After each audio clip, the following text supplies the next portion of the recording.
Hello friends, I am your mentor Manisha और आज हम कुछ थ्योरीज के बारे में डिस्कस करेंगे सीडीपी की। कल जहाँ तक डिस्कस कर लिया था, आज हम उससे आगे सीडीपी की कुछ थ्योरीज करेंगे। तो सबसे पहली थ्योरी कौन सी है? साइको एनालिटिक थ्योरी, जिसके बारे में किसने बताया था? सिगमंड फ्रायड ने बताया था जिसके बारे में। और इसमें हमें क्या बताया गया है कि पर्सनैलिटी को किस टाइप से शेप किया जाता है अनकॉन्शियस माइंड की जो प्रोसेस है उसके थ्रू, और जो हमारे बचपन के अर्ली चाइल्डहुड के जो एक्सपीरियंसेस हैं उनके थ्रू हम अपनी पर्सनैलिटी को किस टाइप से शेप कर सकते हैं। तो उन सब के बारे में किसने बताया था? सिगमंड फ्रॉयड ने बताया था। और वो थ्योरी कौन सी थी? Psycho analytic theory. ठीक है, तो उसमें क्या क्या बताया था उसने स्ट्रक्चर ऑफ पर्सनैलिटी में? उनकी टोपोग्राफी मॉडल में क्या क्या था? तो सबसे पहला क्या था? ईडी क्या है? जो हमारे प्लेजर हैं, जिसके जैसे हम बचपन में किसी चीज के साथ पैदा होते हैं, जैसे हमें भूख लगती है, प्यास लगती है, और जो हमारी सेक्सुअल हैबिट्स होती हैं, और जैसे हम अग्रेसिव होते हैं किसी बात को लेके, ये सब क्या हमारा बचपन से ही तो होता है ना। हम ये सीखते नहीं है कहीं से, ये सब हमारे इनबिल्ट है, नेचर में एग्जिस्ट करता है। ठीक है, तो उसको हमें खुश करने के लिए, उसको अपने प्लेजर में रखने के लिए कि अभी हमें भूख लगी है, मैगी खानी है, तो हम मैगी में खुश हैं। कोई दूसरा बोल रहा है नहीं मैगी नहीं खानी, मैगी में ये मतलब कमी है, नहीं खा सकते आप, ये बीमार हो जाओगे, ये हो जाएगा, पर हम सुनते हैं नहीं सुनते, क्योंकि हमारे लिए हम कौन सी सिचुएशन में उस टाइम पे ईडी की सिचुएशन में है। जो हमारे पास बाय बर्थ जो हमारे इंस्टिंक्ट प्रेजेंट होते हैं उनके लिए हम कुछ भी कर सकते हैं कि नहीं हमें चाहिए तो चाहिए। तो वो सब क्या है? हमारा इड में आता है। ठीक है, उसके बाद ईगो कौन सा पॉइंट होता है पर्सनैलिटी का? सेकंड पार्ट है, जिसमें क्या करता है बच्चा रियल लाइफ के साथ इन्वॉल्व होता है कि हमारे पास कुछ सामान है, अगर हमें बोला जाता है कि आप ये खा सकते हो तो हम ट्राई करेंगे, हाँ खा लेंगे। अगर हमें मना किया जाता है कि नहीं खाना तो हम ये भी सोचेंगे अगर मना किया गया तो रहने देंगे खाने के लिए। ठीक है, उसके बाद थर्ड पॉइंट कौन सा है? Super ego. ये वाले तीनों पॉइंट वैसे मैंने कल या परसों वाली भी क्लास में एक बार डिस्कस कर दिए थे, बट एक बार फिर से अच्छे से कवर हो जाए इसलिए मैं आज एक बार लेके आ गई। तीसरा पॉइंट कौन सा है? सुपर ईगो में क्या है? सुपर ईगो में वो इंसान आता है जो मोरलिटी के लिहाज से एकदम अप पहुंच जाता है। उसके लिए ये मायने नहीं रखता कि मेरे लिए क्या जरूरी है, उसके लिए क्या जरूरी है कि दूसरे के लिए क्या इंपॉर्टेंट है, हमारी सोसाइटी के लिए क्या इंपॉर्टेंट है। वो इस लेवल पे पहुंच जाता है। यहाँ पे सुपर ईगो वाले लेवल में जाने के लिए जो गॉड जो एंजल है वो आते हैं सुपर ईगो वाले में। और ईगो वाले में जो इन दोनों को बैलेंस करके रखता है, ना तो वो ये सोचता है अगर मुझे मना किया गया है, जैसे बच्चा है उसको हम किसी चीज के लिए मना करते हैं पर बच्चा फिर भी जिद करके वही काम करता है, तो वो किस सिचुएशन में होता है? ईडी की सिचुएशन में। और सुपर ईगो क्या है? जो हमारे पेरेंट्स हैं और सोसाइटी है जिन्होंने जो वैल्यू नॉर्म्स सेट कर रखे हैं वो नॉर्म्स को, उन वैल्यूज को फॉलो करते हैं। ठीक है, तो इन दोनों के बीच में हम ह्यूमन बीइंग क्या करते हैं? उन दोनों के बीच में एक रिलेशनशिप बिल्ड करते हैं कि हम ना तो इस वाली सिचुएशन में रहें कि एकदम से ऐसे कि हम किसी की बात को मान ही नहीं रहे, सबकी बात को नकार रहे हैं, और ना ही ऐसे रहे कि जिसने जो बोल दिया उसकी बात को हाँ जी ये करेंगे, हाँ जी हाँ जी हाँ जी। ना तो इस सिचुएशन में आता है सुपर ईगो वाली में और ना ईगो वाली सिचुएशन में आए, तो वो कौन सा है? ईगो। और हम इस वाली सिचुएशन को क्या बोलेंगे? इन दोनों के बीच का बॉन्ड या इन दोनों के बीच का कनेक्टिंग पॉइंट। ठीक है, पर्सनैलिटी के स्ट्रक्चर समझ आ गए होंगे। ठीक है, उसके बाद क्या है? Levels of consciousness. अब कॉन्शियसनेस के उसने क्या लेवल बताए थे? ठीक है, कि पर्सनैलिटी में जैसे कॉन्शियसनेस क्या है कि हम चेतन मन में हैं, अभी हम जाग रहे हैं, हमें कोई कुछ बात बोल रहा है, अगर हम उसकी बात को ध्यान से सुन रहे हैं तो हम कॉन्शियस हैं उसके लिए, और अगर हम ध्यान नहीं दे रहे तो वो कैसे हमारे सबकॉन्शियस माइंड में चली जाएगी। और जब हम नींद में होते हैं या फिर हम अपनी कुछ मेमोरीज को या जो भी हमारी डिजायर्स हैं उनको हम क्या करते हैं? कई बार ये सोच लेते हैं कि मुझे ये करना था और वो नहीं हो पा रहा है, तो हम क्या करते हैं? अरे नहीं, फैमिली की कंडीशन थी या कुछ और प्रॉब्लम थी, उसकी वजह से हम क्या करते हैं? उस चीज को ब्रेकआउट कर देते हैं ना, कि अब ये कुछ टाइम के लिए हम इसको क्विट कर देते हैं। ठीक है, तो वो जो क्विट करने वाली सिचुएशन है वो सारी हमारी जो भी थॉट्स थे, हमारी जो डिजायर थी, जो हमारी मेमोरीज थी, जो हमने रिप्रेस्ड की हैं या हमने क्विट की हैं, वो सब कहाँ पे आ जाती है? हमारी अनकॉन्शियस माइंड में। ठीक है, तो पहला कौन सा है? Conscious mind. कॉन्शियस माइंड कौन सा होता है? जिसमें हम अवेयर होते हैं किसी और के थॉट्स के बारे में, फीलिंग्स के बारे में।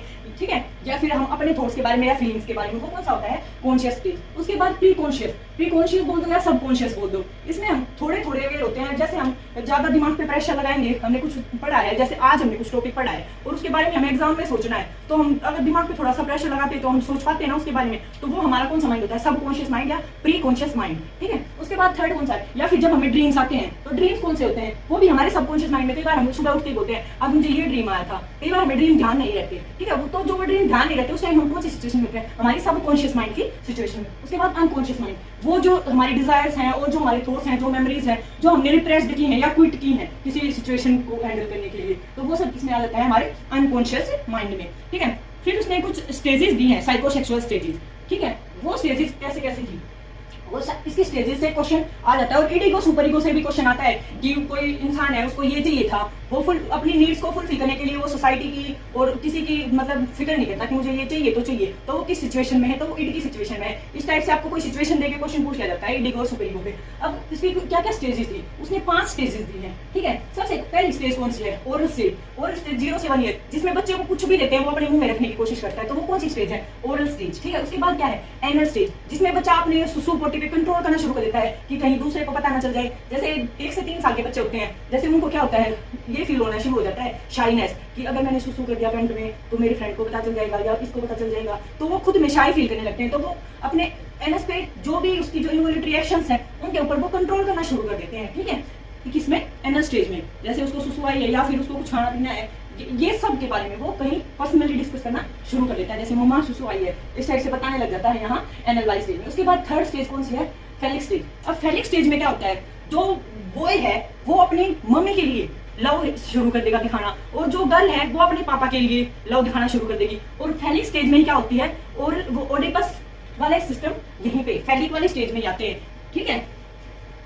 उसके बाद फोर्थ स्टेज कौन सी है, latency stage. Latency stage 6 year से प्यूबर्टी। यहाँ पे कोई डोमिनेटिंग कैरेक्टर नहीं होता, बस यहाँ पे ये देखते हैं कि हाँ मैं अपने सेम ग्रुप के फ्रेंड बना लिए, उनके साथ खेलना शुरू कर दिया, स्कूल जाना शुरू कर देते बच्चे, लैंग्वेज का डेवलपमेंट शुरू हो जाता है। लेटेंसी में कुछ ज्यादा खासा नहीं है, ठीक है।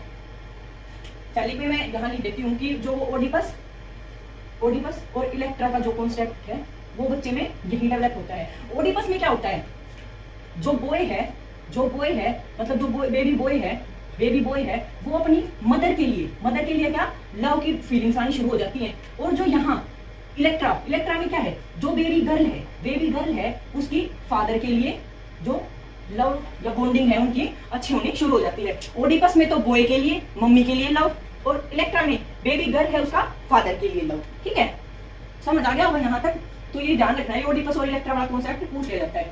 यहाँ पे जेनाइटल स्टेज कौन सी है, जैसे 18 ईयर से अब हो जाते हैं, तो उसमें क्या करते हैं, हम अपोजिट सेक्स की तरफ अट्रैक्ट होना शुरू हो जाते हैं, उनके साथ फ्रेंडशिप करना शुरू हो जाते हैं। जो लेटेंसी स्टेज है उसमें तो सेम ग्रुप के साथ हम अपनी बॉन्डिंग बनाना शुरू करते हैं उनके साथ। जैसे लड़की हैं तो लड़के अपने ग्रुप में खेलना पसंद करेंगे, वो गाड़ी के साथ खेल लेंगे, या जो लड़कियां हैं वो लेटेंसी स्टेज में होंगी तो वो डॉल के साथ खेलेंगी, या फिर डॉक्टर खेलेंगी, या फिर जो घर वाला गेम होता है वो खेलेंगी। तो इस टाइप से लड़के लड़कियों के गेम में इंटरेस्ट नहीं लेते, और लड़कियां हैं वो लड़कों के गेम में यहाँ पे आके इंटरेस्ट लेना बंद कर देती है। और जेनाइटल स्टेज में क्या होता है कि अपोजिट सेक्स के लिए अट्रैक्शन शुरू हो जाता है जेनाइटल स्टेज में, क्योंकि वो 18 अब वाली स्टेज शुरू हो जाती है ना हमारी प्यूबर्टी की। यहाँ पे क्या जो हमारे ऑर्गन्स हैं उनका डेवलपमेंट भी प्यूबर्टी वाली स्टेज में शुरू हो जाता है, ठीक है।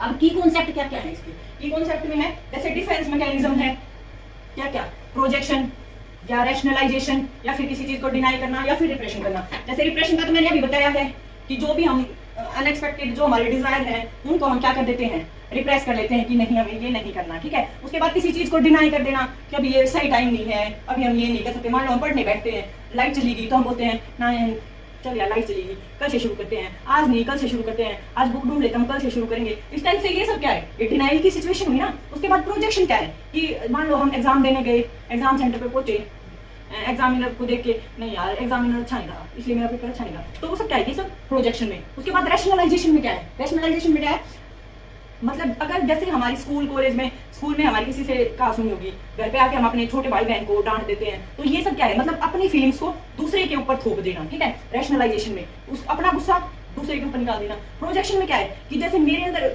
मैं पेपर देने गई हूँ, ठीक है, नहीं हुआ मेरे से पेपर, तो कमी किसकी बता दी मैंने, एग्जामिनर की या फिर एग्जाम की, तो ये सब किसमें आ जाएगा, प्रोजेक्शन में। उसके बाद डिनायल, हम किसी सिचुएशन को लेकर नहीं यार ये मेरे से नहीं हो सकता, ये मेरे से नहीं हो सकता, तो वो भी हम क्या कर रहे हैं, डिनाई तो कर रहे हैं, उस चीज से भाग रहे हैं, हम करने की कोशिश नहीं कर रहे। और डिप्रेशन में क्या था कि कोई हमारी जो स्ट्रॉन्ग फीलिंग्स है उसका भी हम कई बार क्या कर देते हैं, रिप्रेस कर देते हैं, उसको साइड कर देते हैं, नहीं हो रहा है तो यार दबा देना, अपने माइंड में बस सोचते रहना कि यार मेरे को ये करना था बट नहीं हो रहा है, फिर उसको क्या कर देते हैं हम सबकॉन्शियस माइंड में छोड़ देते हैं कि नहीं हो रहा तो छोड़, ठीक है।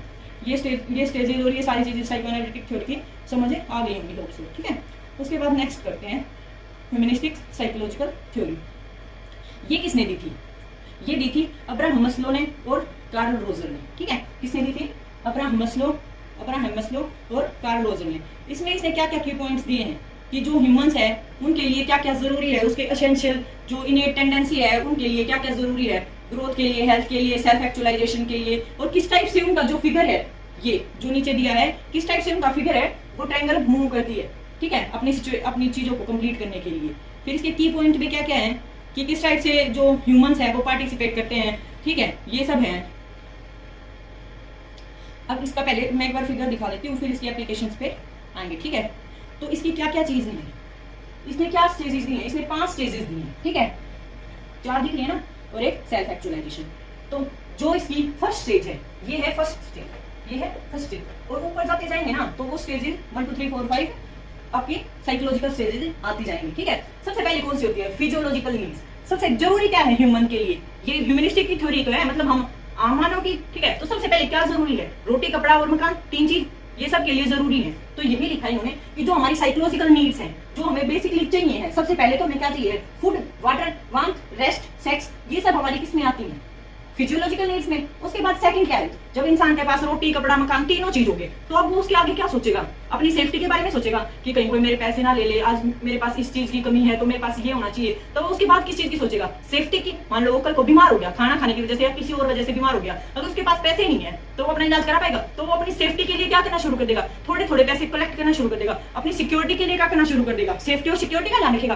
सबसे पहले किस चीज का ध्यान रखेगा कि रोटी कपड़ा मकान और जो उसकी रेस्ट है और सेक्सुअल एक्टिविटीज है उनके बारे में ध्यान रखेगा, ठीक है। उसके बाद किसका ध्यान रखेगा, वो उसकी सिक्योरिटी, सेफ्टी, ताकि इन फ्यूचर उसको कोई दिक्कत ना आए। उसके बाद थर्ड पे क्या है कि अब उसके पास रोटी कपड़ा मकान हो गया, सेफ्टी सिक्योरिटी के लिए भी उसके पास पैसे हो गए। उसके बाद वो क्या सोचेगा कि यार लाइफ में कोई लव फीलिंग्स होनी चाहिए, ये सब कहीं बाहर जाएं, फ्रेंड बनाएं, कोई रिलेशनशिप हो, ठीक है, जहां से मुझे प्यार मिले, अपनापन मिले, इस टाइप से सोचते हैं ना। तो रोटी कपड़ा मकान होने के बाद वो अपनी सेफ्टी सिक्योरिटी से बाहर आ गया, अब वो थर्ड सिचुएशन में पहुंच गया। थर्ड सिचुएशन में क्या करता है वो कि मान लो कोई आदमी है, ठीक है, उसके पास रोटी कपड़ा मकान हो गया, नौकरी लगी, उसकी नौकरी लगी तो वो अब अपने लिए पैसे सेव करने लग गया, गाड़ी वाड़ी ले ली उसने, ठीक है। अब उसको क्या लगेगा, यार गाड़ी ले लिया, मेरे पास टाइम फिर भी है, पैसे वैसे हो गए, तो वो क्या सोचेगा, यार मेरी लाइफ में कोई मेरा पार्टनर आए, ठीक है। तो वो सिचुएशन कौन सी होती है, बिलोंगिंगनेस एंड लव नीड्स। यहाँ पे थर्ड सिचुएशन उसकी बिलोंगिंगनेस एंड लव नीड्स। उसके बाद क्या है, सेल्फ एस्टीम। अब उसके बाद वो क्या करेगा, अपनी फीलिंग्स को जाहिर करने की कोशिश करेगा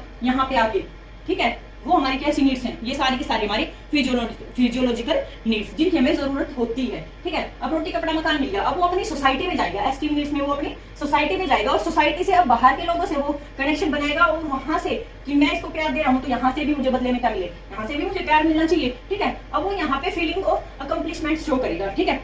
और लास्ट स्टेज कौन सी होती है, सेल्फ एक्चुअलाइजेशन, जहाँ पे आदमी की सारी डिजायर्स और जो भी उसकी डिमांड्स थी यहाँ पे आके वो सब फुलफिल हो चुकी होती हैं। यहाँ पे आके बस वो भगवान का नाम लेना, ये वाली सिचुएशन सेल्फ एक्चुअलाइजेशन की। बट यहाँ तक पहुंचने के लिए 0.001% ही लोग हैं जो यहाँ तक सेल्फ एक्चुअलाइजेशन की सिचुएशन तक पहुंच पाते हैं। क्योंकि हम जब हमारी ओल्ड एज आ जाती है तो हम क्या सोचते हैं कि अब हमारे बेटे की शादी हो जाए या पोता हो जाए या पोते की जॉब लग जाए, इस टाइप की सिचुएशन में आके हम फंस जाते हैं। पर बहुत सारे लोग यहाँ पे जो साधु सन्यासी जैसे बड़े बड़े हैं, जैसे विवेकानंद जी महाराज थे, ठीक है, तो वो किस सिचुएशन में पहुंचे थे, सेल्फ एक्चुअलाइजेशन की सिचुएशन में। वो तो बहुत कम टाइम में ही पहुंच गए थे यहाँ वाली सिचुएशन में, जब उसने हर चीज को साइड करके और उसने किस चीज को चुन लिया था, अपने एक वे दिख गया था उसको कि मुझे ये अचीव करना है, ठीक है। तो यहाँ तक पहुंचने के लिए, सेल्फ एक्चुअलाइजेशन तक पहुंचने के लिए हमें 4 स्टेजेस से आना पड़ता है, जिसमें सबसे पहला क्या है, रोटी कपड़ा और मकान, फिजियोलॉजिकल जो हमारी नीड्स हैं। उसके बाद क्या था, सेकंड पॉइंट जो हमारी सेफ्टी है, सिक्योरिटी है। उसके बाद क्या था, हमें लव चाहिए, यहाँ पे फ्रेंड्स चाहिए, हमारा फ्रेंड सर्कल हो, ठीक है। उसके बाद हमें सोसाइटी में हम अपनी वैल्यू बना पाए कि हमारी सोसाइटी में भी इज्जत हो, कहीं जहाँ हम ऑफिस वगैरह में काम करते हैं वहाँ पे भी सब हमारी रिस्पेक्ट करें, ये किसमें आ जाएगा, एस्टीम नीड्स में। उसके बाद जो हमारी ये सेल्फ एक्चुअलाइजेशन थी, यहाँ पे आके क्या होता है, आदमी की जो भी डिजाइन है, जो भी उसकी थी, मतलब आज तक अचीविंग्स थी या जो भी उसका पोटेंशियल था, वो यहाँ पे आके क्या हो जाता है कि अब मुझे बस रेस्ट चाहिए इन सब चीजों से, जो भी एक्टिविटीज हुई यहाँ से अब वो मोह माया से ये दूर है, ठीक है। ये थ्योरी में ख्याल से सबको समझ आ गई होगी, मैंने आराम से एक एक पॉइंट को क्लियर किया है, ठीक है। उसके बाद नेक्स्ट है गेस्टाल्टवादी थ्योरी। तो ये गेस्टाल्ट थ्योरी क्या थी, गेस्टाल्ट थ्योरी थी जो कि 20वीं सेंचुरी में आई थी, और इसके जो फाउंडर थे वो अगर पूछे ना तो एक पर्सन का नाम आए अगर आपके क्वेश्चन पेपर में, तो हमें वर्दिमर लगाना है। और वैसे वर्दिमर, कोहलर, कोफका, कुर्ट लेविन, ये सब इसी साइकोलॉजी से बिलोंग करते थे, ठीक है। और इनका जो आइडिया था वो क्या था कि हमें कंप्लीट चीज को देखना है, पार्ट्स को नहीं देखना है, ठीक है। जैसे एक बेसिक सा एग्जांपल लेते हैं, कोई हमारे सामने से जाता है तो हम क्या करते हैं, उसके आईज, नोज, लिप्स या कैसे हेयर्स थे या क्या उसका ड्रेसिंग सेंस था, ये सब ऑब्जर्व नहीं करते। हम एक साथ उस इंसान को पूरे को देखते हैं कि हाँ भाई ये इंसान था, ठीक है। तो हमें क्या देखना होता है, इस थ्योरी के अकॉर्डिंग हम क्या देखते हैं, एक साथ हम पूरे इंसान को देखते हैं, ठीक है, कंप्लीट को देखते हैं। ये नहीं कि हम पार्ट में ऑब्जर्व करते हैं कि ये था, ठीक है। तो यही इस थ्योरी का मेन मकसद है कि हमें क्या लेना है, कंप्लीट को देखना है, सम को देखना है, पार्ट्स को नहीं देखना। और जो कंप्लीट पार्ट है, जो होल है, वो ग्रेटर होता है हमेशा जो सम है इसके पार्ट्स का। जैसे आपने मैथमेटिक्स में भी एक क्वेश्चन देखा होगा कि कोई डायमंड था, उसके कंप्लीट की कीमत इतनी थी, अब उसको पार्ट में ब्रेक किया गया और पार्ट की कीमत जब ब्रेक किया गया तो पार्ट की कीमत कम होती चली गई, ठीक है। और पार्ट की कीमत और जो हमारा टोटल था उसकी कीमत, दोनों की कीमत में क्या होता है, डिफरेंस होता है। मान लो अब हम हैं, अगर हमारी पूरी बॉडी सही है, अच्छे से काम कर रही है, तो क्या है, हमारी वैल्यू है। अगर हमारा कोई पार्ट अच्छे से काम नहीं करेगा तो क्या होगा, नहीं यार इसका ये पार्ट अच्छे से काम नहीं कर रहा, कोई ना कोई इंसान हमारे अंदर कमी निकालने लगेगा ना। तो वैसा ही यहाँ होता है कि जो पार्ट्स होते हैं ना, उनके कंपेयर में जो होल है वो ज्यादा अच्छा होता है, ठीक है। इसमें यही बताया गया है।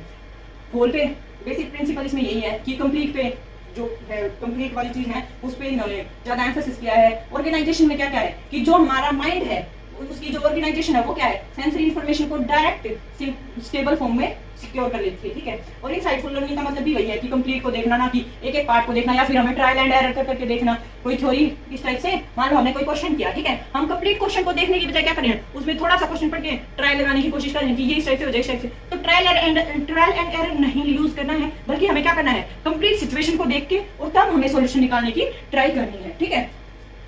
अब उसने क्या क्या परपेचुअल दिए हैं, लॉज ऑफ परपेचुअल क्या क्या है। सबसे पहला कौन सा है, प्रोक्सिमिटी।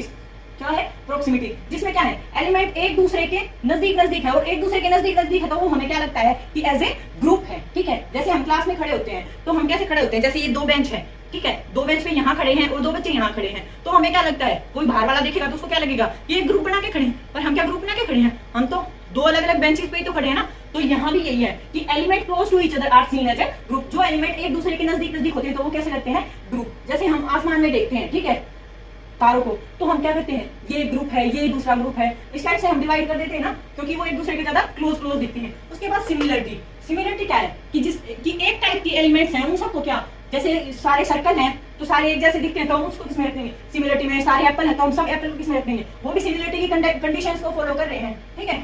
उसके बाद कनेक्टिविटी क्या है कि कोई भी एक स्मूथ पैटर्न फॉलो करना, जो भी एलिमेंट है वो सारे के सारे किसी एक सिस्टम को फॉलो करें तो वो क्या है, कंटिन्यूटी। जिस टाइप से रीजनिंग में होता है, वो पजल वाले क्वेश्चन होते हैं या फिर ये जो इस टाइप के ये क्वेश्चन होते हैं, जिस अगर इसमें ये दो एक चीज को फॉलो करेंगे तीसरा भी, तो ये भी और ये भी, किसको, जो रूल यहाँ फॉलो हो रहा है ना इसमें, वही रूल लास्ट तक फॉलो होना चाहिए, ठीक है। और या फिर जो हमारे रिलेशन वाले क्वेश्चन आते हैं उनमें भी क्या होता है, कंटिन्यूटी फॉलो होती है।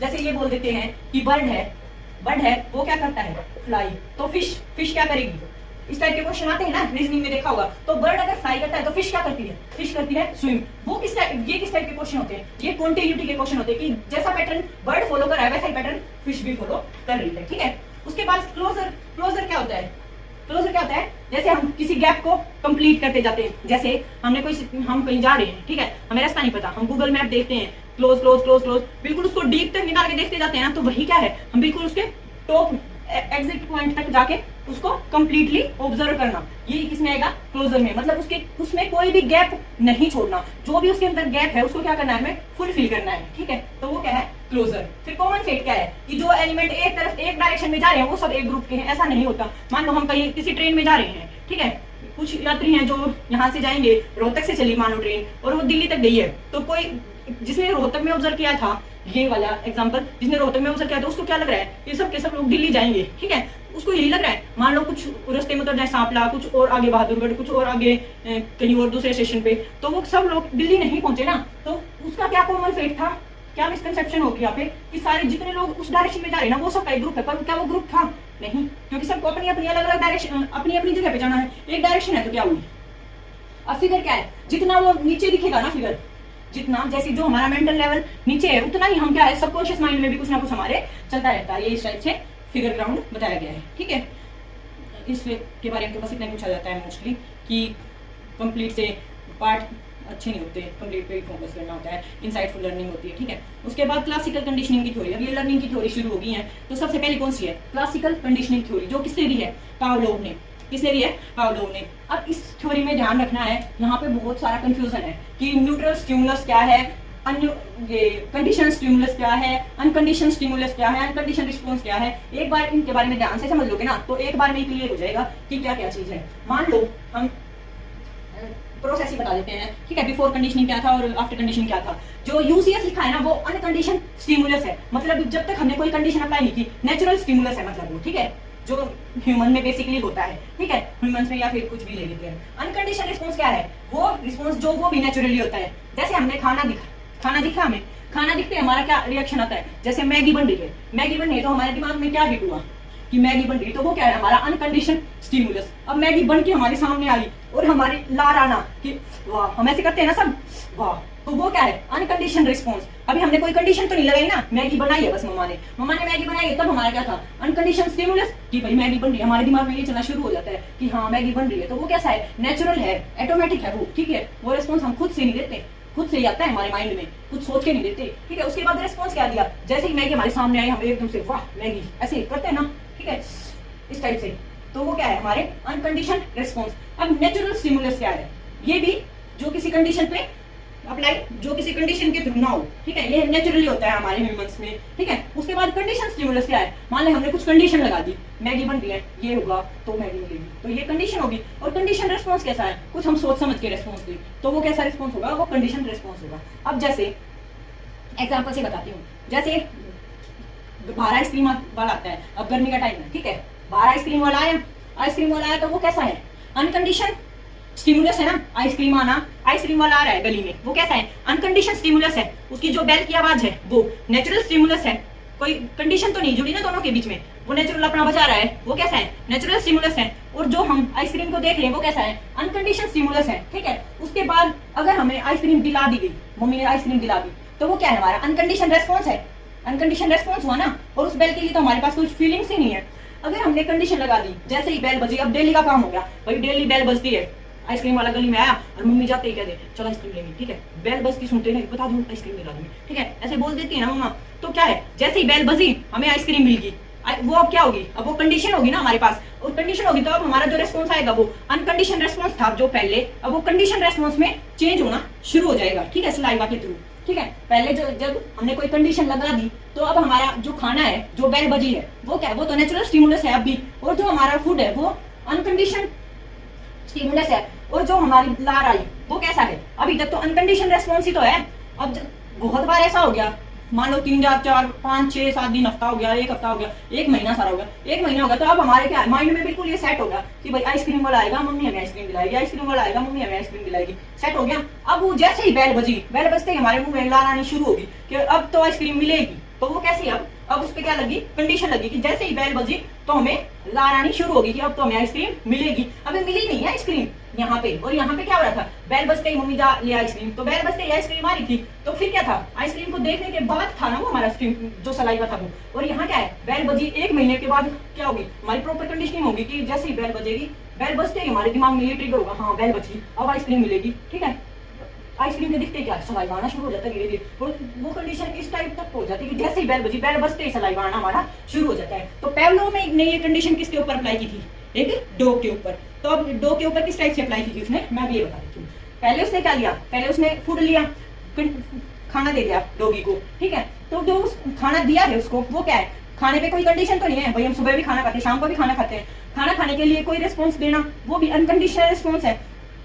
जो हमारी बेल है वो किस टाइप का स्टिमुलस है, नेचुरल स्टिमुलस है, बजाओ या ना बजाओ। मान ले पहले मंदिर की घंटी बज रही थी, ठीक है, खाना खा रहा था डॉगी, मंदिर की घंटी बज रही थी, वो अनकंडीशन थी, न्यूट्रल स्टिमुलस था। अब क्या किया उसने, कंडीशन लगा दी कि मैं आज से ये करूंगा कि बेल बजाऊंगा और खाना दे दूंगा, बेल बजाऊंगा खाना दे दूंगा। जैसे ही वो बेल बजाता है डॉगी को लगता है अब खाना आएगा, क्या किया, जैसे ही वो बेल बजाएगा डॉगी को लगता है खाना आएगा, डॉगी भाग के आता है। तो वो कैसी है, दोनों के बीच में कुछ कंडीशनिंग शुरू हुई ना, यहाँ पे बेल बजी, डॉगी को लगता है खाना आएगा, पर वो रिस्पॉन्स अभी भी कैसा दे रहा है, अनकंडीशन रेस्पॉन्स दे रहा है, ठीक है। अब जब कंडीशनिंग कंप्लीट होगी, 2 दिन 4 दिन 5 दिन 1 महीना या उससे भी फालतू टाइम तक, जब कंडीशनिंग कंप्लीट होगी तो अब उसने क्या सोचा कि पहले बेल बजा देता हूँ, फिर उसने खाने में थोड़ा गैप रखा, जैसे ही बेल बजी कुत्ते को क्या लग रहा है कि भी खाना आएगा, खाना की खुशबू से उसको क्या आती है, सलाइवेशन होती है, ठीक है। पर उसने क्या किया, यहाँ खाना उसको अभी नहीं दिया, तो जो वो रेस्पॉन्स अब आ रहा है बेल बजते ही सलाइवा का निकलना, वो कंडीशनल रेस्पॉन्स है। यहाँ बेल बज रही थी और तुरंत खाना मिल रहा था, तो वो कैसा था, अनकंडीशनल रेस्पॉन्स था। पर यहाँ सिर्फ बेल बजी है, खाना भी मिला नहीं और फिर भी उसको सलाइवा आ रहा है, तो वो किस टाइप का रेस्पॉन्स है,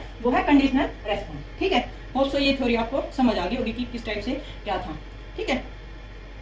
अब नेक्स्ट थ्योरी है operant conditioning theory. Operant conditioning theory किसने दी है? स्किनर ने। और स्किनर ने ये किस पे की है? एक कैट पे। अपने स्किनर के बॉक्स में एक कैट को रखा उसने, और उसको क्या किया, उसने खाने के टुकड़े ऊपर रख दिए, और जैसे ही वो कैट उस लीवर को प्रेस करती है तो खाना लगता है, और गलत लीवर को प्रेस करती है तो उसको करंट लगता है। फिर उसने एक बार देखा बिल्ली ने कि भाई अगर मैं ग्रीन वाले लीवर पे पैर रख रही हूँ तो मुझे खाना मिल रहा है, और अगर मैं रेड वाले पे रख रही हूँ तो मुझे करंट का झटका लग रहा है। तो बिल्ली की क्या हो जाएगी, कुछ टाइम के बाद कंडीशनिंग हो जाएगी ना। कुछ टाइम के बाद क्या हो जाएगा कि बिल्ली थोड़े टाइम के बाद, मान लो एक बार उसने किया, 2 बार किया, 4 बार किया, 10 बार करेगी, तो वो अब जल्दी जल्दी उस पे लीवर पे पैर रखने लगी, ग्रीन वाले पे, क्योंकि उसको पता है जब मैं ग्रीन पे पैर रखूंगी ना तो तभी मुझे खाना मिलेगा। तो वो धीरे धीरे क्या होगी, उसकी कंडीशनिंग शुरू होगी यहाँ पे, ठीक है। कि अब बिल्ली क्या करती है कि जल्दी से अपना खाना ढूंढ लेती है, ठीक है। जैसे ही उसने क्या किया, एक भूखी बिल्ली को एक अपने स्किनर के पजल बॉक्स में रखा, ठीक है। उसने उसमें एक तरफ तो लगा दिया खाने का लीवर, और एक तरफ करंट वाला लीवर लगा के रख दिया, ठीक है। जो वो खाने वाला लीवर था वो बिल्ली उसको प्रेस करती है। मान लो मुझे ज्यादा भूख लगी है तो हम क्या करते हैं, घर में घुसते, जैसे हम स्कूल से आते थे, घर में कुछ रखा है तो हम क्या करते थे, मम्मी कुछ ले रखा है उसको खाने का, ये है वो है, करते थे ना, फिर उसको ढूंढना शुरू कर देते थे। वैसे ही बिल्ली क्या कर रही है कि बिल्ली को भी जैसे भूख लगी है तो बिल्ली क्या करती है, मुझे भूख लगी है, वो ट्राई कर रही है कहीं से बाहर निकलने की, कहीं से बाहर निकल सकूं, बाहर निकल सकूं। अगर उसका ग्रीन लीवर पे पैर जा रहा है तो उसको खाना मिल गया, तो उसने सोचा रही यहीं बैठे बैठे खाना मिल गया मेरे को, तो अब वो मिला कैसे है, अब वो इसके बारे में सोचना शुरू करेगी। फिर वो उसको थोड़ी देर बाद फिर भूख लगेगी, फिर वो फिर से ऐसे ही करेगी कि मुझे बाहर निकलने की ट्राई करनी है। फिर से उसका अब मान लो अब उसका रेड लीवर पे पैर लग गया तो उसको क्या लगा, करंट लग गया। वो फिर सोचेगी यार पिछली बार तो खाना मिला था और इस बार क्या हुआ, करंट लग गया मुझे। फिर वो फिर से ट्राई करेगी। ऐसे अगर 3, 4, 5 बार, 6 बार वो कंडीशनिंग में करती जाएगी अपनी प्रोसेस को, क्या करेगी फिर वो जल्दी जल्दी फिर वो अपना ग्रीन लीवर पे पैर रखना शुरू कर देगी, क्योंकि अब उसको पता चल गया है कि अगर मैं ग्रीन लीवर पे पैर रख रही हूँ तो मुझे क्या मिल रहा है, खाना मिल रहा है, और अगर रेड वाले लीवर पे पैर रख रही हूँ तो मुझे क्या लग रहा है, करंट लग रहा है। तो यही जो थ्योरी थी स्किनर ने इसी के बारे में बताया है कि किस टाइप से इन्फोर्स करके हम किसी को खाना, किस टाइप से हम क्या करते हैं बिहेवियर में चेंज करते हैं। तो की पॉइंट क्या क्या थे उसके, ऑपरेंट बिहेवियर। इसमें क्या करता है वो कि कोई इफेक्ट प्रोड्यूस करता है, ठीक है। कोई वॉलंटरी बिहेवियर है उसके थ्रू वो कोई इफेक्ट प्रोड्यूस करता है बिहेवियर में, जो उसका नॉर्मल बिहेवियर है। रीइंफोर्समेंट क्या होता है कि किसी को हम जैसे पुशअप करना, जैसे आज किसी के क्लास में 10 नंबर आए हैं, ठीक है, तो मैम ने उसको रीइंफोर्समेंट किया कि वेरी गुड, कोई नहीं 10 नंबर आए हैं, नेक्स्ट टाइम 15 में से 15 आएंगे। जैसे मैम हमारे स्कूल में क्या करती थी, अच्छे हैंडराइटिंग पे क्या करती थी, वेरी गुड, बेस्ट, ये सब, या स्टार देना, ये सब किसका पार्ट होता है, रीइंफोर्समेंट का पार्ट होता है, ठीक है। उसके बाद अब पनिशमेंट होती है, एक होती है रीइंफोर्समेंट। पनिशमेंट में क्या होता है कि उसके बिहेवियर को डिक्रीज करने के लिए, मान लो किसी ने कुछ उल्टा काम किया है तो मैम उसके लिए डांट देती थी, तो वो क्या थी, पनिशमेंट। और किसी ने कुछ गुड वर्क किया है और उसके लिए उसको चॉकलेट, टॉफी या फिर वेरी गुड, ये बेस्ट, ये देना क्या होता है, उसको मोटिवेट करना कि वो आगे से और अच्छा करे। अब पॉजिटिव रीइंफोर्समेंट क्या होता है, पॉजिटिव रीइंफोर्समेंट में वो बच्चा क्या करता है, अपने बिहेवियर को और गुड और गुड और गुड करता चला जाता है। और नेगेटिव बिहेवियर में, बिहेवियर तो उसमें भी इंक्रीज ही करेगा, पर नेगेटिव का मतलब यहाँ ये है कि अगर उसमें कुछ कमी है, जैसे हमने कुछ लिखा, अल्फाबेट लिखे ABCDE, ठीक है, ई के बाद मैंने F नहीं लिखा, GI लिख दिया, कुछ मैंने लेटर मिस कर दिए, ठीक है।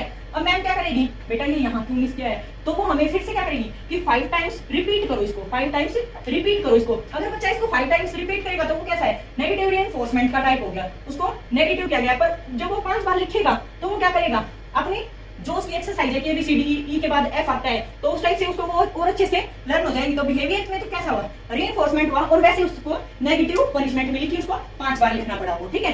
अब पनिशमेंट क्या होता है, ये बिहेवियर में क्या करता है, पनिशमेंट से डिक्रीज आता है, ठीक है। मान लो किसी बच्चे ने कुछ किया शरारत, ठीक है, उसको अपने फ्रेंड्स के सामने डांट देना, तो कैसी पनिशमेंट हुई, नेगेटिव पनिशमेंट हुई, ठीक है। और अगर उसने कुछ उल्टा काम किया है तो बस उसको आंखें दिखा के ऐसे, कई बार क्या होता था, हम स्कूल में बोर्ड पे कुछ काम कर रहे और हम आपस में 2 फ्रेंड्स बातें करने लगे, तो मैम क्या करती थी, ऐसे एक बार यूं करके देख लेती थी, तो हमें क्या होता था, हमें पता लग जाता था ना कि हाँ मैम कुछ कह रही है, समझ जाओ। तो वो क्या था, वो था पॉजिटिव टाइप की पनिशमेंट की, बस किसी को पता भी नहीं चला, वो साइलेंट पनिशमेंट देके बच्चे को मोटिवेट कर दिया कि इस टाइप से करोगे तो आगे से पनिशमेंट मिल जाएगी, ठीक है। अब इनके बारे में अच्छे से बताया गया है कि किस टाइप से बच्चे को पॉजिटिव पनिशमेंट दी जाती है या नेगेटिव पनिशमेंट, या फिर पॉजिटिव रीइंफोर्समेंट और नेगेटिव रीइंफोर्समेंट के बारे में एक बार ये देख लो, ठीक है। तो पॉजिटिव रीइंफोर्समेंट क्या होता है, पॉजिटिव रीइंफोर्समेंट क्या होता है, जिसमें टीचर है ना वो बच्चे को क्या करता है, प्रेज करता है, ठीक है, जिसमें टीचर बच्चे को क्या करता है, प्रेज करता है, ठीक है। नेगेटिव रीइंफोर्समेंट में क्या है कि उसको मान लो कोई काम करके नहीं लेके आया क्लास में, तो उसको स्टैंड ये बोल देते हैं कि बेंच के ऊपर खड़े हो जाओ। तो ये क्या है, नेगेटिव टाइप का रीइंफोर्समेंट है कि नेक्स्ट टाइम से वो इस टाइप का नहीं करेगा, क्यों, उसको शाई फील होगा, सब बच्चों के सामने मेरा मॉक हुआ था, तो इस टाइप से वो नेगेटिव रीइंफोर्समेंट है। अब थर्ड कौन सा है, पॉजिटिव पनिशमेंट। इसमें क्या होगा, एड अनप्लीजेंट स्टिमुलस, कुछ ना कुछ अनप्लीजेंट होगा। जब पनिशमेंट वर्ड आ गया, पनिशमेंट का मतलब ही क्या होता है, अनप्लीजेंट, ठीक है, पनिशमेंट का मतलब क्या होता है, कोई अनप्लीजेंट चीज है, और पॉजिटिव मतलब पॉजिटिव भी होना चाहिए और अनप्लीजेंट भी होना चाहिए। तो किसी बच्चे को, जब दो बच्चे आपस में बात कर रहे हैं, तो उनको सिर्फ डांट देना, इतना ही पॉजिटिव पनिशमेंट है, ठीक है। और नेगेटिव पनिशमेंट में अगर बच्चा शरारत कर रहा है, तो जैसे पेरेंट्स क्या करते हैं, रिमोट छीन लिया टीवी का, या ये बोल देंगे कि फोन नहीं मिलेगा, पार्क में खेलने नहीं जाने देंगे, साइकिल नहीं चलाने देंगे, तो ये किस टाइप के पनिशमेंट है, ये है नेगेटिव टाइप की पनिशमेंट, ठीक है। तो ये किस किस टाइप से वर्क करती है, अभी ये दिया गया है। तो सबसे पहले क्या है, किसी बच्चे के पास कुछ ना कुछ सिचुएशन होगी, ठीक है, और वो सिचुएशन में क्या करेगा, अपना कुछ रिस्पॉन्स देगा। अगर वो रिस्पॉन्स गुड हुआ तो वो क्या है, रीइंफोर्समेंट, मतलब बिहेवियर में चेंज लेके आएगा। अगर बच्चे ने रिस्पॉन्स दिया और वो रिस्पॉन्स गलत है, तो उसके लिए उसको क्या मिलेगी, पनिशमेंट। मान ले बच्चे को हमने 2-3 कुछ सिचुएशन दी है, ठीक है, बच्चा अपने सिचुएशन को वर्क कर रहा है, उसने उसके लिए रिस्पॉन्स दिया, ठीक है। अब वो रिस्पॉन्स ठीक है या गलत है, इस बात पे डिपेंड करता है कि उसको अब रीइंफोर्समेंट मिलेगा या फिर पनिशमेंट मिलेगी। अगर बच्चे ने जो काम हमने दिया है उसका रिस्पॉन्स अच्छा दिया है, तो हम क्या करेंगे, बच्चे को मोटिवेट करेंगे, रीइंफोर्स करेंगे, और उससे क्या होगा, उसके फ्यूचर में उसको वो हेल्प मिलेगी बिहेवियर को चेंज करने में। अगर उसने वो काम अच्छे से नहीं किया है, ठीक है, तो हम क्या करेंगे, उसको फिर से पनिश करेंगे, और पनिश करेंगे वो भी क्या होगा, उसके बिहेवियर में क्या करेगा, चेंज करेगा। मान लो हमने घर से बच्चे को होमवर्क दिया है, ठीक है, और वो होमवर्क भी अच्छी राइटिंग में नहीं करके लाया, ठीक है, तो हम क्या करेंगे, जो बच्चा अच्छी राइटिंग में करके लाया है उसको तो क्या दे देंगे, reinforcement, good, very good, star, ठीक है, तो वो क्या हुआ उसके लिए रीइंफोर्समेंट। और जिसको जो अच्छे से नहीं करके लाया उसको क्या मिलेगी, पनिशमेंट। मान लो ये बोल दें 10 टाइम रिपीट्स, ठीक है, या फिर अभी लिखो, या फिर कुछ और पनिशमेंट दे दें कि स्टैंड की हैंड रेज करके खड़े हो जाओ। इस टाइप की जो पनिशमेंट है वो भी क्या है, फ्यूचर बिहेवियर में चेंज का काम करेगी, ठीक है। तो ये जो भी रिपीटेड एक्शन होते हैं रीइंफोर्समेंट के या फिर पनिशमेंट के, वो क्या करते हैं, हमारे बिहेवियर को चेंज करते हैं, और एक टाइप से वो क्या करते हैं, हमारे लिए थेरेपी का काम करते हैं, जो हमारे बिहेवियर में मॉडिफिकेशन का काम करते हैं। अब वो जो रीइंफोर्समेंट है या जो पनिशमेंट है वो किस टाइप से दी जानी चाहिए, अब वो भी शेड्यूल होते हैं कुछ कुछ। मान लो अगर हम उसको फिक्स रेशियो पे, जैसे ही बच्चे ने अच्छा क्वेश्चन किया, जैसे आज मैंने 3-4 क्वेश्चन पूछे किसी बच्चे से, उसने हर एक का अच्छे से जवाब दिया, तो मैंने उसको क्या किया, बार बार मोटिवेट किया, तो वो फिक्स्ड रेशियो के ऊपर मोटिवेट हो रहा है ना। फिक्स, मान लो एक क्वेश्चन के बाद फिर से मोटिवेट, तो वो क्या है, वो मोटिवेशन जो फिक्स्ड रेशियो के बाद होता है, ठीक है, वो कैसा होता है, कम फायदेमंद होता है। बच्चा ये सोचेगा यार हर बार मैम तो मेरे को very good very good very good ही बोलती जा रही है, तो वो ज्यादा फायदेमंद नहीं है। उसके बाद सेकंड कौन सा है, वेरिएबल रेशियो, कि मान लो पहले मैंने एक क्वेश्चन के बाद बोल दिया वेरी गुड, फिर दोबारा उसने 2 बार 3 बार 4 बार अच्छा काम किया, फिर मैंने नहीं बोला, फिर मैंने फर्स्ट क्वेश्चन के बाद क्या किया, वेरिएबल में फर्स्ट क्वेश्चन के बाद मैंने 5th क्वेश्चन में बोल दिया वेरी गुड, फिर बच्चा क्या करेगा, हाँ इसका मतलब मैम फिर से मुझे वेरी गुड बोल सकती है अगर मैं ट्राई करूँ और क्वेश्चन के भी अच्छा आंसर देने पे। फिर मैंने उसको जो 10th क्वेश्चन है उस पर मैंने फिर बोल दिया वेरी गुड, तो उससे बच्चा क्या होगा, ज्यादा मोटिवेट होगा कि हाँ मैम मुझे देख तो रही है, मैम मुझे ऑब्जर्व कर रही है, ठीक है, इसका मतलब ये है। तो फिक्स्ड रेशियो वाला है, मान लो मैंने उसको सब क्वेश्चन पे, इसमें क्या किया मैंने, हर क्वेश्चन पे क्या किया, उसको मोटिवेट किया, तो वो मोटिवेशन उसको ये लगेगा ना यार मैम तो हर क्वेश्चन पे मुझे मोटिवेट कर रही है, वेरी गुड गुड मुझे बोल रही है, मुझे ऑब्जर्व करनी है, ठीक है। तो ये ज्यादा अच्छा नहीं है, इसमें बच्चा क्या सोचेगा, ना यार मजा नहीं आ रहा, ठीक है। अब वेरिएबल रेशियो में तो मान मैंने फर्स्ट क्वेश्चन में वेरी गुड बोल दिया, फिर उसको 5th 6th में बोल दिया, फिर उसको 11 12 में बोल दिया, कहीं मतलब रेशियो फिक्स नहीं है उसका, कहीं कभी बोल दिया कहीं कभी बोल दिया, तो बच्चा क्या करेगा, और ज्यादा पार्टिसिपेट करने की कोशिश करेगा कि मैं और ज्यादा पार्टिसिपेट करूंगा, तो क्या पता फिर से मैडम मुझे वेरी गुड बोले, क्या पता फिर से मैम मुझे वेरी गुड बोले। तो ये क्या हो गया, ये वेरिएबल रेशियो। उसके बाद फिक्स्ड इंटरवल, मतलब टाइम गैप के बाद, ठीक है। और वेरिएबल इंटरवल, यहाँ पे क्या है, इंटरवल वेरी कर रहा है। मान लो हम किसी स्कूल में जाते हैं, ठीक है, वहाँ सैलरी मिलती है, तो वो फिक्स्ड इंटरवल क्या हुआ कि मान लो 1 मंथ कंप्लीट हुआ, 1 तारीख को सैलरी मिली, तो ये क्या है, फिक्स्ड इंटरवल हुआ। और ये क्या है, वेरिएबल इंटरवल। वेरिएबल इंटरवल में जैसे हम स्कूल गए, स्कूल की सैलरी के साथ साथ मान लो दिवाली है, दशहरा है, या फिर हमने कुछ अच्छी क्लासेस ली हैं, तो उसके लिए हमें क्या कुछ मोटिवेशन के लिए एक्स्ट्रा चार्जेस मिलते हैं, ठीक है। तो वो चार्जेस जो हमें मिलते हैं वो किसमें आते हैं, हमारे वेरिएबल रेशियो में, वेरिएबल इंटरवल में। जरूरी नहीं है कि वो आज मिल जाए, सैलरी तो फिक्स्ड इंटरवल के बाद ही मिलेगी, मतलब 1 महीने के बाद ही मिलती जाएगी। पर जो वेरिएबल इंटरवल है उसमें क्या है, जो हमें एक्स्ट्रा पेमेंट मिलनी है वो कभी भी कहीं भी मिल सकती है, ठीक है। तो समझ आ गए होंगे ये थ्योरी, ठीक है। अब नेक्स्ट पे चलते हैं। नेक्स्ट है ऑब्जर्वेशनल लर्निंग थ्योरी, ठीक है। अब ऑब्जर्वेशनल लर्निंग थ्योरी है, ये ऑब्जर्वेशन से क्या समझ आ गया कि बच्चा इमिटेट करके सीखेगा, किसी को ऑब्जर्व करेगा, इमिटेट करेगा, या फिर एज ए मॉडल के रूप में उसको कैरी करेगा कि ये हाँ ये मेरा मॉडल हो सकता है। तो ये दी किसने थी, एल्बर्ट बंडूरा ने, ठीक है। किसने दी थी, एल्बर्ट बंडूरा ने दी थी, ठीक है। सबसे पहले अब इसमें किस किस चीज पे एम्फसाइज किया है कि जो हमारा एनवायरनमेंट है हम उससे ऑब्जर्व करके सीखते हैं, ऑब्जर्वेशनल लर्निंग थ्योरी में, ठीक है। अब इसके की पॉइंट्स क्या क्या है? सबसे पहला क्या है? मॉडल, कि बच्चा किसको ऑब्जर्व करता है, या तो टीवी के मॉडल्स को, या टीचर्स को, या पेरेंट्स को, या अपना कोई सीनियर है उसको, या फिर कोई पीयर ग्रुप है उसको, उन सबको एज ए मॉडल लेके चलता है और ये सीखता है कि मैं अपने बिहेवियर में इसके जो कैरेक्टरिस्टिक हैं वो मैं अपने बिहेवियर में ले आऊं, तो मेरा जो बिहेवियर है वो भी इस टाइप का हो जाएगा। तो सबसे पहला क्या है? मॉडल, वो किसको? पेरेंट्स को, टीचर्स को, या फिर पीयर्स को। उसके बाद सेकंड क्या है? ऑब्जर्वर, मतलब जिसको भी बच्चा ऑब्जर्व करता है, ठीक है, जिसको देख के वो सीखता है, ठीक है, वो कौन है? ऑब्जर्वर। मान लो मैं किसी टीवी एक कैरेक्टर को देख के कुछ अपनी लाइफ में चेंज कर रही हूँ, तो मैं क्या हूँ? मैं ऑब्जर्वर हूँ, मैं ऑब्जर्व कर रही हूँ, और वो जो टीवी कैरेक्टर वो मेरे लिए एज ए मॉडल का काम करेगा। उसके बाद क्या है? Vicarious reinforcement. विकैरियस रीइंफोर्समेंट क्या होती है? जैसे हमें बच्चे को कुछ अच्छा ऑब्जर्व किया, या फिर उसने कुछ अच्छा अपनी लाइफ में अचीव किया है, ठीक है, मान लो कोई मॉडल ले रहा है वो कि मेरा मॉडल ये है, और उस मॉडल ने कुछ रिवॉर्ड मिला है या फिर कुछ और चीज मिली है, तो उससे वो क्या फील करेगा? अगर मैं भी अपनी लाइफ में इस टाइप का बिहेवियर लाऊं, मैं भी अपने बिहेवियर को इस टाइप से चेंज करूं, तो मुझे भी ये रिवॉर्ड मिल सकता है। तो वो क्या है? विकैरियस रीइंफोर्समेंट, ठीक है। उसके बाद इमिटेशन क्या है? कि किसी के बिहेवियर को कॉपी करना। रिटेंशन क्या है? उस बिहेवियर को हमेशा याद रखना। क्या है? रिटेंशन। अब इसने प्रोसेस दी है, और प्रोसेस के क्या है? 5 स्टेप्स हैं।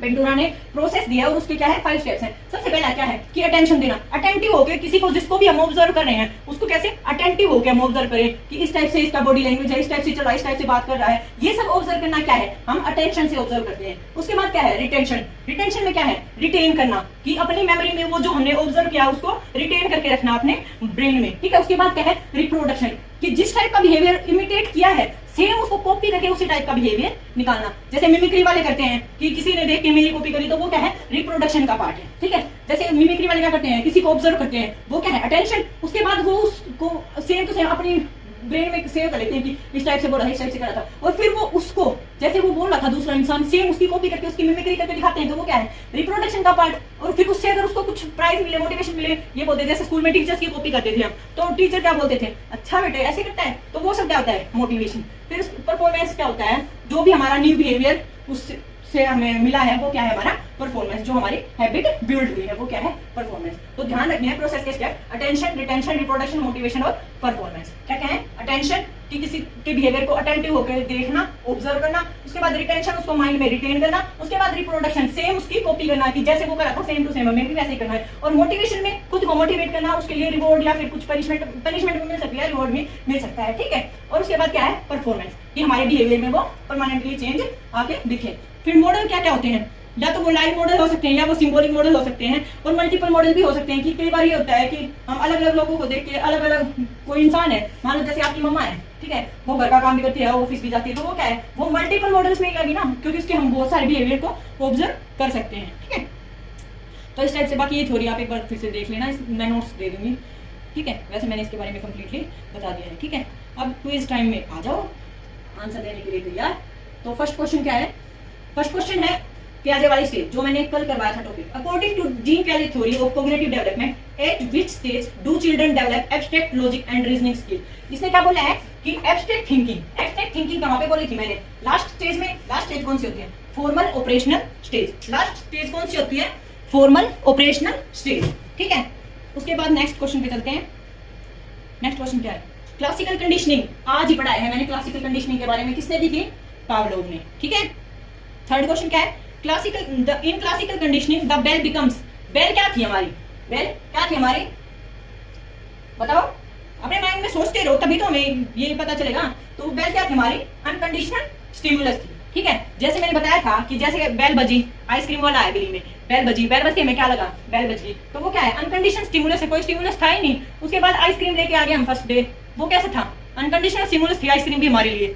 उसके बाद आइसक्रीम देख के सलाइवा आया या नहीं आया, या हमने उसको खा लिया, ठीक है, वो कैसा था? अनकंडीशनल रेस्पॉन्स था आइसक्रीम का खाना भी। उसके बाद 2 दिन 4 दिन 5 दिन, जब तक हमारी कंडीशन नहीं हो जाती, मतलब जैसे ही बेल बजी और बेल बजते ही सलाइवा नहीं आता, तब तक हमारी कंडीशन नहीं होती। उससे पहले हम अनकंडीशन स्टिमुलस, अनकंडीशन रेस्पॉन्स ही देते हैं, ठीक है।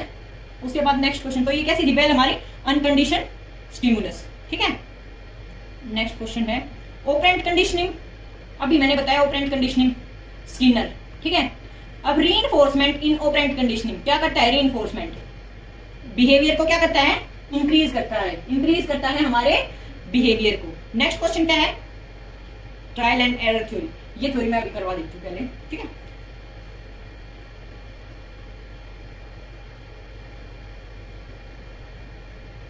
Trial and error theory, trial and error theory किसने दिया है? थॉर्नडाइक ने, ठीक है, एडवर्ड एल थॉर्नडाइक ने। इसके अकॉर्डिंग क्या है? इसके अकॉर्डिंग ये है कि जैसे जैसे हम, मान लो हम अपने बचपन में हैं, हम कोई चीज बनाना सीख रहे हैं, मान लो ऐसे अनार लिखना सीख रहे हैं, ऐसे अनार बच्चे को लिखना सिखाते हैं, ऐसे ऐसे डॉटेड वाली से करवाते हैं ऐसे, ठीक है। बच्चा एक पेज में नहीं लिखता, 2 पेज में लिखता, 3 पेज में नहीं लिखता, कई बार वो 4-5 पेज के बाद क्या करता है, ऐसे अनार लिखना शुरू कर देता है। तो वो क्या है?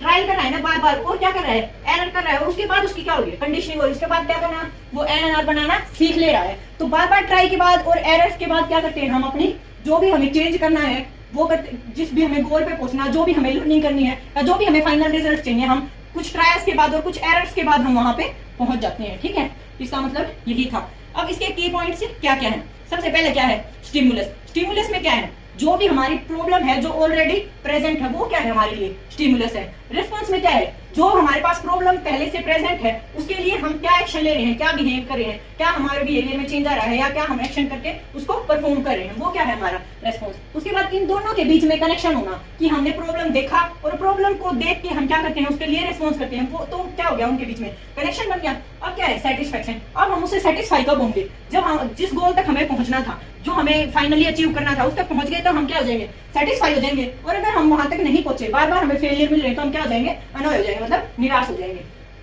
अब इसने बंडूरा ने क्या किया कि चिंपैंजी लिया, ठीक है, उस चिंपैंजी को इसने एक जेल वाले उसमें बॉक्स में बंद कर दिया, और उसने क्या किया? बाहर केले रख दिए, ठीक है। अब बाहर केले रख दिए, उसने क्या देखा कि केले को बंदर कैसे लेगा। तो वो कुछ कोशिश कर रहा है बंदर केले लेने के लिए। अब मैंने ले लिए, उठा, वो पहले हाथ से उठा रहा है, हाँ भाई हाथ से उठा लिए, उसने खा लिए। फिर उसने क्या किया? ऊपर लटका दिए केले। इस टाइप के एग्जांपल से क्या उसने क्या देखा कि हाँ भाई अब बंदर कैसे चढ़ेगा। उसने वहां पे कुछ टेबल रखे थे, ठीक है। अब वो क्या कर रहा है? उस टेबल को लगा के उस केले को ले रहा है, ठीक है। अब उसने और ऊपर कर दिए, वो उसने कुछ स्टिक भी रखी थी वहां। अब वो बंदर क्या कर रहा है? स्टिक की हेल्प से ले रहा है वो केले। तो ये सब जो भी उसने बार बार ट्राई किए, एक से नहीं हुआ तो दूसरे से लेने की कोशिश कर रहा है, दूसरे से नहीं हुआ तो तीसरे से लेने की कोशिश कर रहा है। तो वो सब किस में आ जाएंगे? हमारे ट्रायल एंड एरर में। इसी टाइप से जैसे हम कोई क्वेश्चन सोल्व करते हैं, ठीक है, नहीं हो रहा सोल्व, ठीक है, तो हम क्या करेंगे? एक फॉर्मूला लगाया, या एक टाइप से ट्राई किया, नहीं हुआ, दूसरी टाइप से ट्राई किया, नहीं हो रहा, तो जब तक हम सोचते रहेंगे, जब तक उसी चीज के लगे रहेंगे हम, जब तक कि फाइनली क्वेश्चन हमसे क्या नहीं हो जाता? सोल्व नहीं हो जाता, ठीक है। तो पहले हमें क्या देखना है इसमें? पहले हमें प्रॉब्लम देखनी है कि प्रॉब्लम कहाँ है, फिर उसके लिए हमें कोई ना कोई रिस्पॉन्स देना है। अगर वो रिस्पॉन्स गुड हुआ तो क्या हो जाएगा? हम सेटिस्फाई हो जाएंगे कि हाँ अब मेरा जो भी रिस्पॉन्स था वो सही है, सही डायरेक्शन में है, अब मुझे आंसर मिलने वाला है, तो हम क्या हो जाएंगे? सेटिस्फाई हो जाएंगे। और अगर हमें आंसर सही नहीं मिला तो क्या हो गया? फिर से हमें उसी कंडीशन में आना पड़ेगा, फिर से हमें प्रॉब्लम को दोबारा ऑब्जर्व करना पड़ेगा, फिर से हमें रेस्पॉन्स देना पड़ेगा। जब तक हम ये प्रोसेस फॉलो करते रहेंगे फेलियर के बाद प्रॉब्लम और रेस्पॉन्स का, जब तक कि हम उस कंडीशन, उस रिजल्ट से सेटिस्फाई नहीं हो जाते, ठीक है। तो इसने क्या बता रखा है? इसके एग्जाम्पल में देख लो कि किस पे इसने प्रयोग किया था। वैसे मैंने तो चिंपैंजी का एक एग्जाम्पल देके बताया है कि अगर हम इस टाइप से करेंगे तो। वैसे थॉर्नडाइक ने किया था कैट के ऊपर एक्सपेरिमेंट, ठीक है, कि कैट क्या कर रही थी? बार बार लीवर को प्रेस करके डोर को ओपन करने की कोशिश कर रही थी, ठीक है। और बहुत सारी ट्रायल के बाद वो एक बार ट्राई किया, 2 बार ट्राई किया, तो वो फाइनली अपने उस से लीवर पे पैर रखा गया और वो बाहर आ गई। तो वो क्या था? उसका फाइनल गोल क्या था? उसका बाहर आना ही तो था। तो फाइनली वो अपने उससे बाहर आ गई। उस टाइप से हम ट्रायल एंड एरर करके हम लाइफ में सीखते हैं। अब थॉर्नडाइक के लिए ही कुछ है कि उसने किस चीज को फॉलो किया है। तो उसने REE, आर मतलब पहले हमें क्या करना है? रेडी होना है। सबसे पहले हमें क्या होना है? रेडीनेस। तो सबसे पहले कौन सा ला है? लॉ ऑफ, इसने 3 लॉ दिए हैं, जिनमें से फर्स्ट लॉ क्या है? Law of readiness. सबसे पहला क्या है कि हम किसी चीज को, किसी प्रॉब्लम को जब हम देखेंगे तभी तो हम रेडी होंगे ना किसी सॉल्यूशन पे जाने के लिए। सेकंड क्या है? Law of exercise, law of exercise.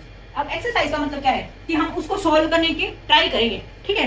दूसरा क्या है? Law of exercise. मान लो हमारे पास, जैसे मैंने वो चिंपैंजी वाला एग्जांपल दिया कि चिंपैंजी के पास केले थे, वो और ज्यादा ऊपर थे, उसके पास बॉक्स भी थे और छड़ी भी थी। अब उसको लगा कि अगर मैं छड़ी से अकेले पहुंच रहा हूँ तो भी नहीं पहुंच पा रहा हूँ, अगर मैं बॉक्स से अकेले से पहुंच रहा हूँ तो भी नहीं पहुंच पा रहा हूँ, तो वो क्या करेगा, पहले बॉक्स रखेगा, उसके ऊपर खुद चढ़ेगा और फिर छड़ी से अकेले को ले लेगा। तो वो क्या है, वो बार बार ट्रायल के बाद ही तो उसको ये समझ आया। मानो पहले उसने छड़ी से ट्राई किया, नहीं हुआ, ठीक है, फिर उसने बॉक्स से अकेले से ट्राई किया, नहीं हुआ, अब बॉक्स से और स्टिक से दोनों से ट्राई किया, तब वो हो गया। तो वो क्या है, लॉ ऑफ एक्सरसाइज। उसके बाद थर्ड क्या है, law of effect, law of effect, ठीक है, प्रभाव का नियम। तो 3 मेन लॉ थे इसके, 3 मेन लॉ थे, जो कि law of exercise, law of readiness, law of exercise and law of effect थे, और 5 इसके सेकेंडरी लॉ थे, ठीक है, उनके बारे में ज्यादा क्वेश्चन नहीं आते।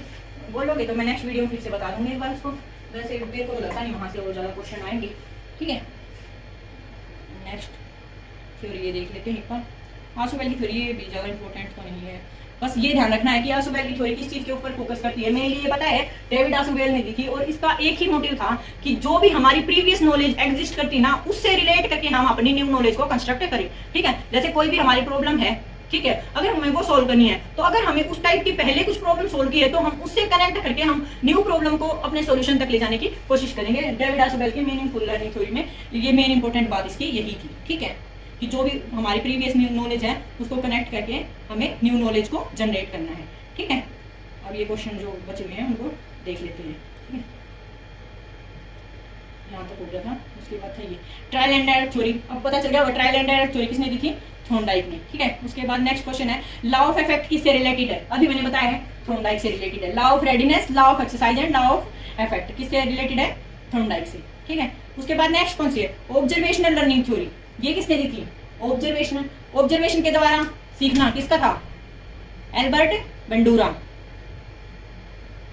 उसके बाद नेक्स्ट क्वेश्चन है लर्निंग बाय वाचिंग अदर्स, ये भी क्या था कि किसी को ऑब्जर्व करके सीखना। लर्निंग बाय वाचिंग अदर्स मतलब किसी को ऑब्जर्व करके सीखना, जिसमें टेंशन रिटेंशन ये सब थे, वो किसमें था, ऑब्जर्वेशनल लर्निंग थ्योरी किसमें थी, वो ऑब्जर्वेशनल लर्निंग में, ठीक है। नेक्स्ट कौन सा था,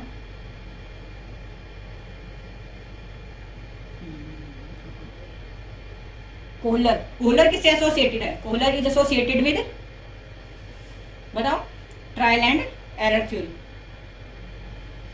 कोहलर, कोफका और वर्दीमर किससे रिलेटेड थे, गेस्टाल्टवाद। और गेस्टाल्ट कैसा था, इनसाइटफुल लर्निंग। देख लीजिए, मैं ट्राई कर रही थी, ध्यान से सुन रहे हो नहीं। तो कोहलर किससे रिलेटेड थी, मैंने बताया था, कोहलर और कोफा और वर्दीमर, ये तीनों किससे रिलेटेड थे, गेस्टाल्ट से। और गेस्टाल्ट का मतलब क्या था कि होल, और होल का मतलब क्या है, इनसाइटफुल लर्निंग, ठीक है। तो कोहलर किससे रिलेटेड थे, इनसाइटफुल लर्निंग से रिलेटेड थे। नेक्स्ट क्वेश्चन क्या है, sudden solution to a problem, किसी चीज का सडन सॉल्यूशन मिलना, किसी चीज का सडन सॉल्यूशन मिलना क्या होता है, वो भी तो इनसाइटफुल लर्निंग ही होती है ना। तो कैसी लर्निंग होगी वो, इनसाइटफुल लर्निंग। अब उसके बाद नेक्स्ट क्वेश्चन, मीनिंगफुल लर्निंग किसने दी है, अभी मैंने बताया था आसुबेल ने, ठीक है।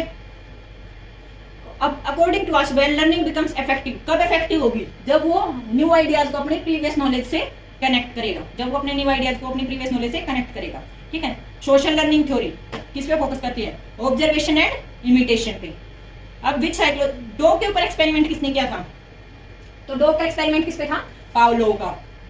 कैसी कंडीशनिंग, पावलोव का क्लासिकल कंडीशनिंग। कौन सी थ्योरी थी, क्लासिकल कंडीशनिंग। डॉग के ऊपर एक्सपेरिमेंट था, पूछ लेते हैं भाई। स्किनर बॉक्स एक्सपेरिमेंट कौन सा था, स्किनर बॉक्स एक्सपेरिमेंट कौन सा था, तो वो थी operant conditioning. Skinner box cat के ऊपर एक्सपेरिमेंट कौन सा था, ऑपरेंट कंडीशनिंग। उसके बाद था थॉर्नडाइक एक्सपेरिमेंट, किस पे किया था, थॉर्नडाइक ने एनिमल को कहां प्लेस किया था, थॉर्नडाइक ने, तो पजल बॉक्स में। कहां पे, पजल बॉक्स में। Which learning theory gives importance to cognitive structure, cognitive structure को किसने इंपॉर्टेंस दी है, तो किसने दिया कोग्निटिव स्ट्रक्चर को। कोग्निटिव स्ट्रक्चर का मतलब क्या है कि जो हमारी प्रायर नॉलेज है उसको न्यू नॉलेज से कनेक्ट करना, तो वो कौन था, मीनिंगफुल लर्निंग थ्योरी। कौन थी वो, meaningful learning theory. The process of learning through imitation, imitation से सीखना। इमिटेशन का मतलब क्या बताया था, ऑब्जर्वेशन से सीखना। वो सब किसमें आता है, मॉडलिंग का एक पार्ट है ये सब। नेक्स्ट क्वेश्चन देखो, which learning theory is most useful for explaining classroom demonstration. तो क्लासरूम के डेमोन्स्ट्रेशन के लिए कौन सी थ्योरी ज्यादा इफेक्टिव है, क्लासरूम के डेमोन्स्ट्रेशन के लिए कौन सी थ्योरी ज्यादा हेल्पफुल है बताओ? तो social learning theory. A constructive framework such as the one proposed by Lev Vygotsky. क्या प्रपोज किया था लेव वाइगोत्स्की ने? क्या देखता है चाइल्ड सबसे पहले? लेव वाइगोत्स्की का क्या था भाई? सबसे पहले क्या देखता है बच्चा? कि अपने एनवायरनमेंट में क्या करे वो, अपने एनवायरनमेंट में एक्टिव होके अपने प्रॉब्लम को सोल्व करने के लिए साइंटिफिकली वो अपने एनवायरनमेंट में सोशली वाली थ्योरी में निकल करवाई थी। तो लेव वाइगोत्स्की की वो दोबारा रीड आउट करके अपनी देख लेना भाई, ठीक है, एक बार, ताकि उससे आपको क्वेश्चन, यहाँ भी कुछ क्वेश्चन उसके हैं तो इसका क्या आंसर आ जाएगा? A problem solver and a scientific investigator who actively construct meaning, ठीक है। और टेबुलर रासा किसने बोला है? कमेंट बॉक्स में बताना ये। अब child's understanding can be extended beyond their current limit. तो वो क्या था? मैंने बताया था कि ये तो बच्चा है, ठीक है, ये काम वो खुद कर सकता है, ठीक है, और ये वो एरिया है, ये वो एरिया है जो वो किसी और की हेल्प से करना है। तो ये जो डिस्टेंस है बीच की वो क्या थी? Zone of proximal development, ZPD, वो क्या थी? ZPD था, ठीक है। उसके बाद next question, teacher gives chocolate to student for completing homework on time. बच्चे को, अगर बच्चे ने होमवर्क टाइम से कंप्लीट किया है तो उसको चॉकलेट मिल रही है। चॉकलेट का मतलब क्या था? रीइंफोर्समेंट मिल रहा है, या पॉजिटिव मिलो या नेगेटिव। तो रीइंफोर्समेंट की बात किसने की थी? ऑपरेंट कंडीशनिंग में। किसने की थी? स्किनर ने ऑपरेंट कंडीशनिंग में। नेक्स्ट क्या है? A child starts fearing injection after visiting a hospital several times.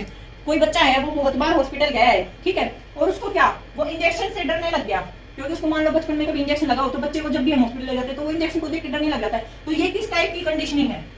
किस टाइप की कंडीशनिंग है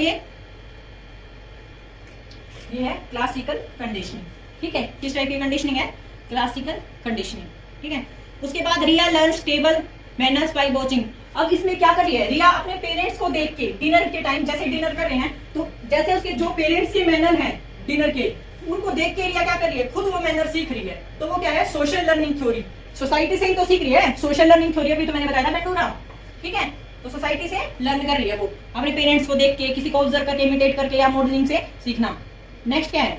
monkey suddenly joins to stick together to get bananas. तो वो क्या था? वो थी इनसाइटफुल लर्निंग, जिसमें मंकी क्या देखता था? पूरी सिचुएशन को एक बार में देखता था कि अगर मैं ऐसे करूंगा तो ये हो जाएगा। तो वो कैसी सिचुएशन थी? Monkey suddenly joins to stick, दो स्टिक्स को जोड़ के और बनाना को ले लेता है। वो किस टाइप की लर्निंग थी? इनसाइटफुल लर्निंग, ठीक है। A students connect new science concept को प्रीवियस क्लासरूम नॉलेज से कनेक्ट करके सीखना। किस टाइप की नॉलेज है? ये है मीनिंगफुल लर्निंग, जिसका मतलब ही था मीनिंगफुल लर्निंग। आसुबैल ने क्या बोला था कि जो भी हमारी प्रीवियस नॉलेज एग्जिस्ट करती है उसको देख के उसके बिहाफ पे ही हम क्या करते हैं? न्यू अंडरस्टैंडिंग को अपनी लाइफ में एड ऑन करते जाते हैं, ठीक है। नेक्स्ट क्वेश्चन देखो, teacher praise student whenever they answer correctly in class. तो ये किस टाइप का प्रेज है? किस टाइप का है? उसको क्या किया जा रहा है? रीइंफोर्स किया जा रहा है। उसको क्या किया जा रहा है? रीइंफोर्स किया जा रहा है। उसके बाद राहुल लर्न्स गिटार। कैसे सीख रहा है guitar? By watching YouTube tutorial. तो यूट्यूब ट्यूटोरियल किस टाइप के होते हैं? ये भी किस टाइप की लर्निंग है? Observational learning. टीवी के किसी एक्टर को देख के या फिर कहीं और ऑब्जर्व करके सीखना, ये सब क्या है? ऑब्जर्वेशनल लर्निंग का ही तो पार्ट है ना। अब नेक्स्ट है, students avoid coming late to school because the teacher scolds late comer. मान लो कोई बच्चा लेट आ रहा है डेली स्कूल में, तो टीचर उसको क्या करती है? डांट देती है, स्कोल्ड कर देती है। तो वो किस टाइप की रीइंफोर्समेंट है या पनिशमेंट है? तो क्या है वो? किसी बच्चे को स्टूडेंट अवॉइड कमिंग लेट, बच्चा लेट आना बंद कर देगा। लेट आना बंद कर देगा तो मतलब किस टाइप की रीइंफोर्समेंट है वो? नेगेटिव टाइप की। बिहेवियर में चेंज कर जाना है हमें कि बच्चा जल्दी आए, और ये डांट के क्या कर रही है? उसको नेगेटिव कर रही है। डांटना मतलब नेगेटिव, और बच्चा अगर टाइम से स्कूल आएगा तो क्या है? रीइंफोर्समेंट। तो किस टाइप की रीइंफोर्समेंट हुई है? नेगेटिव टाइप की रीइंफोर्समेंट, ठीक है। A child salivates on hearing the school lunch bell. Lunch bell जैसे ही बजी तो बच्चे के मुंह में स्लाइवा आ गया कि अब, क्योंकि it is associated with food, क्योंकि वो फूड के साथ एसोसिएट है। जैसे ही बेल बजती है तो क्या बोलते हैं? सब बच्चे अपना लंच बॉक्स निकाल के खाना शुरू कर देते हैं। तो उस बच्चे का क्या है? जैसे ही बेल बजते ही उसके मुंह में स्लाइवा आना शुरू होगा, क्योंकि उसको पता है कि अब बेल बजी है तो ये बेल खाना खाने के लिए ही बजी है। तो किस टाइप की कंडीशनिंग है ये? खाना खाने वाली कौन सी कंडीशनिंग बताई थी सबसे पहली? Classical conditioning. उसके बाद नेक्स्ट क्वेश्चन है, a teacher use it chart before teaching a new lesson class. कोई नया लेसन स्टार्ट करने से पहले कोई टीचर है वो चार्ट का यूज करता है, इसलिए so student can connect old and new ideas, जो पुराने आइडियाज है उनके उनको, और जो न्यू आइडियाज है उनको उसके स्टूडेंट कनेक्ट कर सके। तो वो किस टाइप से रिलेटेड करता है, मीनिंगफुल लर्निंग थ्योरी से, मीनिंगफुल लर्निंग थ्योरी से। Next question, children copy aggressive behaviour, aggressive behaviour को कॉपी करता है बच्चा आफ्टर वाचिंग वॉयलेंट कार्टून्स। तो ये किस टाइप की लर्निंग है, ये है सोशल लर्निंग थ्योरी। टीवी के किसी कार्टून को देख के कॉपी करना, या फिर किसी एक्टर को देख के उसकी सेम उसके जैसी ड्रेसिंग सेंस बना लेना, या फिर उसके जैसा बिहेवियर करना शुरू कर देना, वो सब किसमें आएंगे, सोशल लर्निंग थ्योरी में। उसके बाद नेक्स्ट क्वेश्चन है, learners remember information for a longer time because it is related to real life experience. तो ये किस टाइप की है, मान लो कोई लर्नर है, वो इन्फॉर्मेशन को ज्यादा टाइम तक कब कनेक्ट कर पाएगा, जब वो उसकी रियल लाइफ से कनेक्ट हो, और रियल लाइफ से कनेक्ट है तो वो उसके प्रीवियस नॉलेज से कनेक्ट है, तो वो क्या है, मीनिंगफुल लर्निंग थ्योरी।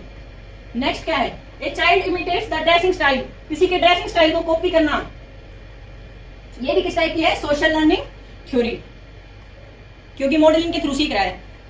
उसके बाद नेक्स्ट क्या है, a student stop talking in class after losing game time as punishment. तो ये क्या है, किस टाइप की पनिशमेंट मिली उसको, a student stop talking in class after losing game time as punishment. कोई बच्चा है, वो आपस में बात कर रहे हैं दो बच्चे, ठीक है, और उसको क्या पनिशमेंट देगी कि अब गेम का पीरियड है, तुझे यहीं रहना है, गेम खेलने नहीं जाना। तो वो किस टाइप का पनिशमेंट है, उसका नेगेटिव टाइप का पनिशमेंट है, ठीक है। Next question, a teacher praises a child in front of class, class के सामने कोई टीचर है, वो बच्चे की प्रेज करता है कि इसने ये अच्छा किया, अच्छे से बिहेव किया। तो वो किस टाइप की लर्निंग है, किसी बच्चे का प्रेज होना, ठीक है, और फिर उसको देख के क्या करेंगे, बाकी बच्चे भी अच्छा काम करने की कोशिश करेंगे। तो किस टाइप की लर्निंग है, सोशल लर्निंग थ्योरी। तो फ्रेंड्स आज के लिए इतना ही, मिलते हैं कल की वीडियो में। ओके बाय बाय, कमेंट जरूर किया करो सबके सब, ठीक है। Okay bye friends.